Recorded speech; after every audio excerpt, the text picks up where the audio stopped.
Hello, everyone. I'm Janet Salmons, and I'm happy to be here today with Nicole Brown. Nicole, why don't you introduce yourself? Hello, hi, my name is Nicole Brown and I'm lecturer in education at UCL Institute of Education in the UK. So we discovered while working on something else that we share an interest in journaling, art journaling, different kinds of research journaling. And we realized that in doing that kind of activity, we are transcending all kinds of boundaries in our getting to know each other. We're transcending disciplinary boundaries as well as national boundaries.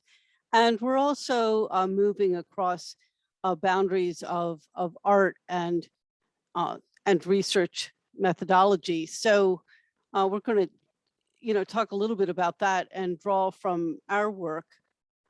Nicole, you have a new book coming out on this topic. Yes, so my book is called Making the Most of Your Research Journal, and it really aims at anyone who's a researcher, trying to support them with their processes and trying to provide practical ideas. And so this is some of the examples that I'm showing today are actually drawn from the book, so that they are the images that you will find in the book as well. And I've had a sneak peek for it. And I would say, if you're interested in journaling, this is a book you'll want to add to your collection. And I've just finished writing a book chapter called Journaling Right and Left that will be in a book coming out next year. And I'll be sharing some of the ideas that are also discussed in that book chapter today. So one of the kind of overarching themes that we're going to discuss here today is that journaling allows you to either plug in very deeply to your research and carry out activities that are going to further your research, or to unplug and really just step back and take some time out. So let's look at how both of those might work. So I coined this term journaling right and left because it seemed to me that we have on the right brain side, the ability to do planning, organizing, memoing, documenting the things that we're seeing, keeping track of various aspects of the research, making notes that we'll then pull into our analysis later on. But then on the other side, we have the chance to be creative and imaginative and reflective. And both of those have a value. I think in some ways of journaling is building soft skills that we need as researchers. So, here we're talking about, these two sides of the research activities, and then on the other side of the self-care that allows us to keep going when we might be encountering difficult and sensitive, painful issues in our research that we need, some time to deal with, or perhaps with just the deadlines and busyness of academic publishing that can, make us, really, find the need to step back. And, under the research activities, the supporting your research journey, this is one that you've given a lot of thought to. Yes, and I totally agree with everything that you've said, and that's basically the starting point for my work. Really, is about trying to demonstrate that research journaling doesn't have to be a particular way, or take a particular format, or take a particular form. Most often, when doctoral students or master students are asked to maintain a research journal, they are under the impression that that has to look a particular way, and it has to be this great big entry in your journal that's full of beautiful prose. And actually, that in real life, that doesn't have to be the case. For me, what's important is the research journal has to support the research journey.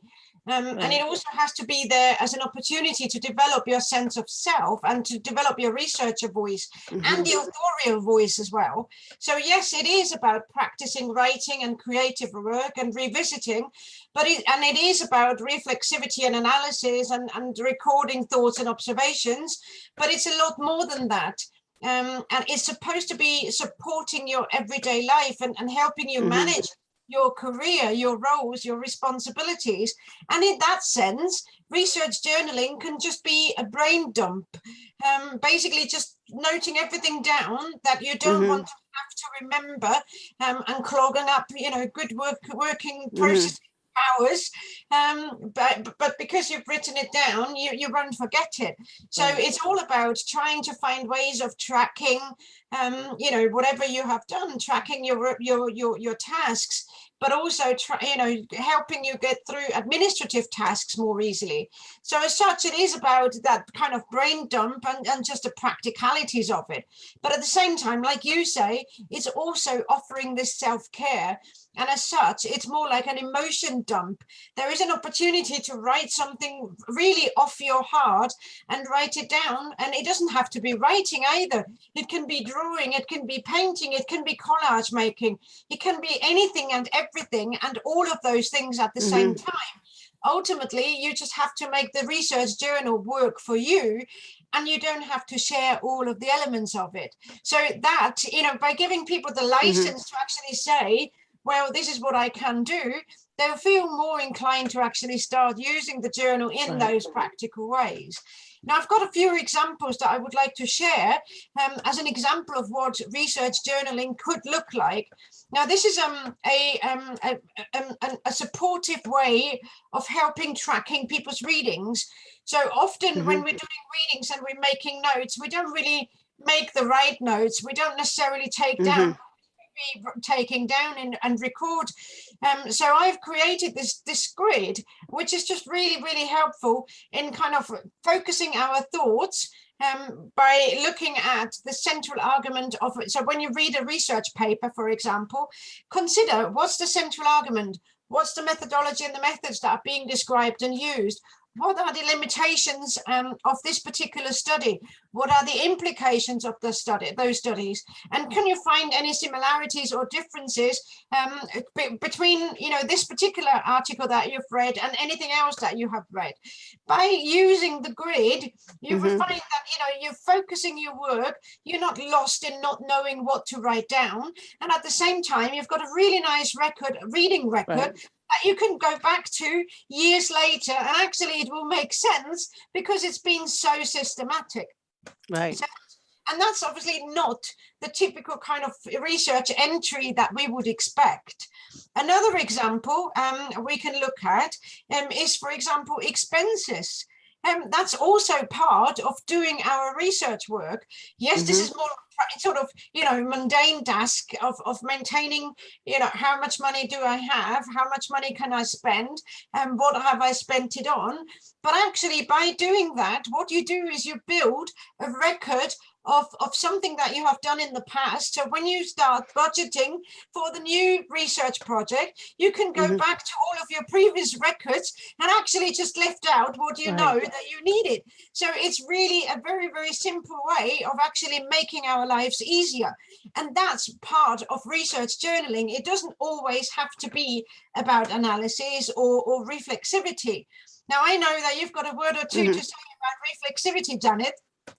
But I think what you've given are very good examples of what I would call the right brain side of research journaling. So documenting, keeping track, things that may seem like a pain in the neck while you're doing them, but, are going to be incredibly useful as you go on. And then we have this other side of thinking about reflection and reflexivity. And I don't know about you, but when I first encountered these terms, I thought, oh, well, they mean the same thing. It's just academic lingo, but really they are quite different. So, if we have some of these more practical documenting, here's where I was, here's what was going on, here's what I saw, here's what I thought about it, well, that might be on the side of the reflection. But then in our journal, especially in our more personal and private side of our journal to be able to say, well, why were those people living in tents? You know, why was there such a long line for the food program? Why did this teacher use this particular style? So it's not simply saying, well, here's what happened, what I thought about it, but to begin to tease out some of those questions that may be beyond this current study, but maybe become food for thought for what you're going to do next, or how you're going to share those implications, because you begin to realize that the issues are much larger than what was just immediately presented to you. Absolutely, absolutely, and this is exactly the example that you're just showing now. This is exactly what I have done with this kind of it's a map making process, and there are different ways of recording. And again, it's not about, sometimes yes, you're doing all of those things that you've just said in continuous prose, because that feels comfortable and that feels like the right way to do for you in that particular moment in time. But sometimes, like in my case here with this particular example, that was an example of actually trying to make sense of a particular program, and I had to try and present what the program is and does, and they had so many facets that it didn't really make sense for me to try and write it down in continuous prose. It made a lot more sense as a visual sort of note-taking method, and using that instead. And again, it's totally fine to do that. Obviously, people looking at this picture, it may not make much sense to you, but the point is, it doesn't have to make sense to you, because this was my private note-taking element, and my private element of reflection, and I can do that in any way, shape, or form. There is no rule that says it has to be in a way.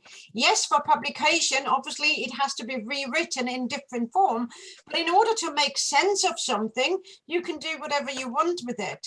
So I show you one more example where I've also got this kind of reflexivity. This was from my own research journey, actually, where I was trying to use creative methods for a particular way of expressing experiences amongst academics with chronic conditions, and I was trying to find my way in that PhD journey, and I found it really difficult to navigate the academic scholarly journey, and at the same time doing the messy creative data that I did use, and trying to kind of find, how can I make sense of that? And again, this word cloud is obviously a hand-drawn word cloud with different colors. All of those things were meaningful to me, and that helped me doing exactly that kind of self-care element, emotion dumping all the confusion, and then I could just step back from that and say, okay, well, this is my experience at the moment. I can just leave that there. It's a perfectly valid experience, but at the same time, I don't have to let it suck me up into some kind of void or difficult situation. I can just let it sit there and get on with my own research journey. And I know that color is obviously something that's very important to you as well, isn't it?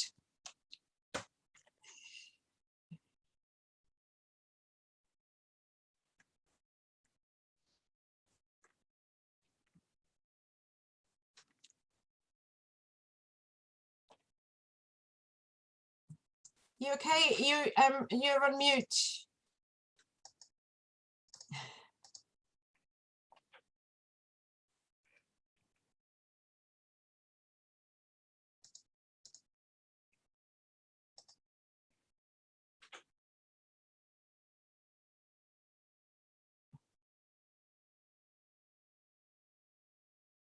You're on mute. You're on mute. Perfect. Yes. Okay.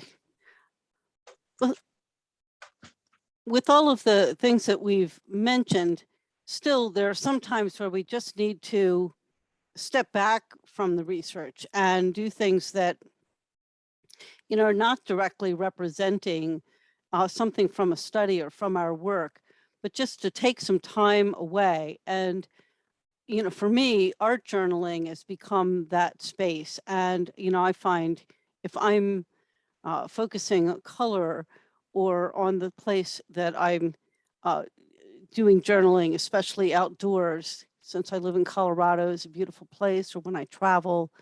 It just gives me the space to,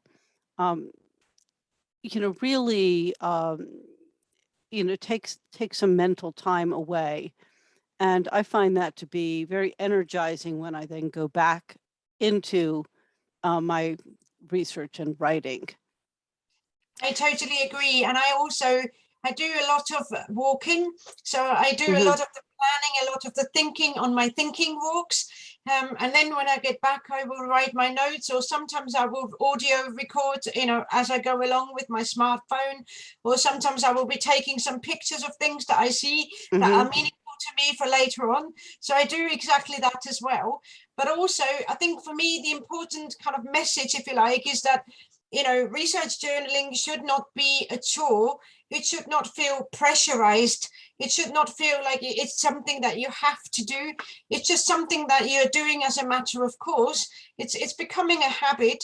And actually, by opening up the space to say, well, expense tracking, for example, is part of journaling, you suddenly don't feel the need of having to write a lengthy entry on a daily basis, because okay, you've done some other form of journaling today, so you don't feel pressurized. And I think that's, Mhm. for me, that's the beauty of the research journaling and the elements that I am taking from our journaling, the creative elements of it. That is exactly that. It's just such a relief and such a joy to do. So I hope that, and this is of interest and to other people as well to try out, because it is really, really satisfying.